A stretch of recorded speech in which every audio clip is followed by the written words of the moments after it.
আলহামদুলিল্লাহি রাব্বিল আলামিন ওয়াল আকিবাতু লিল মুত্তাকিন ওয়াসসালাতু ওয়াসসালামু আলা রাসূলিহি মুহাম্মাদিন ওয়া আলিহি ওয়া আসহাবিহি আজমাইন আম্মা বা'দ।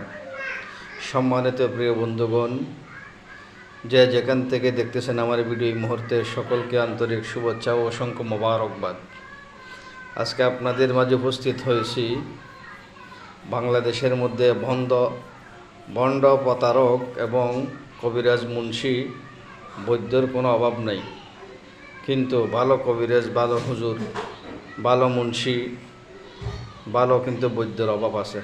অতএব কুফুরি কাজ বলেন, শিয়ামি কাজ বলেন, মগা কাজ বলেন, যে কোনো কাজগুলা যদি করার পরে দেখা যায় অনেক সময় কাজ হয়, অনেক সময় দেখা যায় কিন্তু কুফুরি কাজ, শিয়ামি কাজ, মগা কাজগুলা ফিল মারে।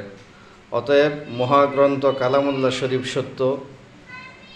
যারা ইমানদার, মোমেন, মুত্তাকি, পরহেজগার, আল্লাহওয়ালা মুসলিম, তারা অবশ্যই নিজের ইমানকে নষ্ট না করে বেঈমানির কাজের মধ্যে লিপ্ত না হয়ে সর্বোচ্চ পাওয়ারফুল কাজ যদি করা হয় কোরআনের মাধ্যমে, কোরআনের সাহায্যে, অবশ্যই যে কোনো ধরনের কাজ হওয়া সম্ভব।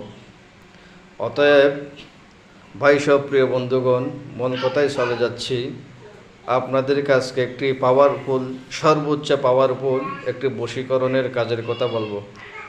যে কোনো কাউকে বশীকরণ করতে পারবেন, স্বামী হোক, স্ত্রী হোক, আপনার কফিল হোক, যে কোনো কাউকে বশীকরণের কাজ করতে পারবেন। সেটা হচ্ছে কি, মহাগ্রন্থ কালামুল্লাহ শরীফের সূরা ইয়াসিন দ্বারা। সূরা ইয়াসিনকে বলা হয় কোরআন শরীফের দিল, কলিজা। এটার নিয়ম হচ্ছে যে কোনো সময়, যে কোনো দিন পাক পবিত্র অবস্থার মধ্যে আপনি যে কোনো একটা স্থানের মধ্যে বসে আপনি 41 বার সূরা ইয়াসিন তেলাওয়াত করবেন, পাঠ করবেন। সামনে আপনি 7টি ফেরাক নেবেন আর 3 পাওয়া আপনি মুড়ি নেবেন।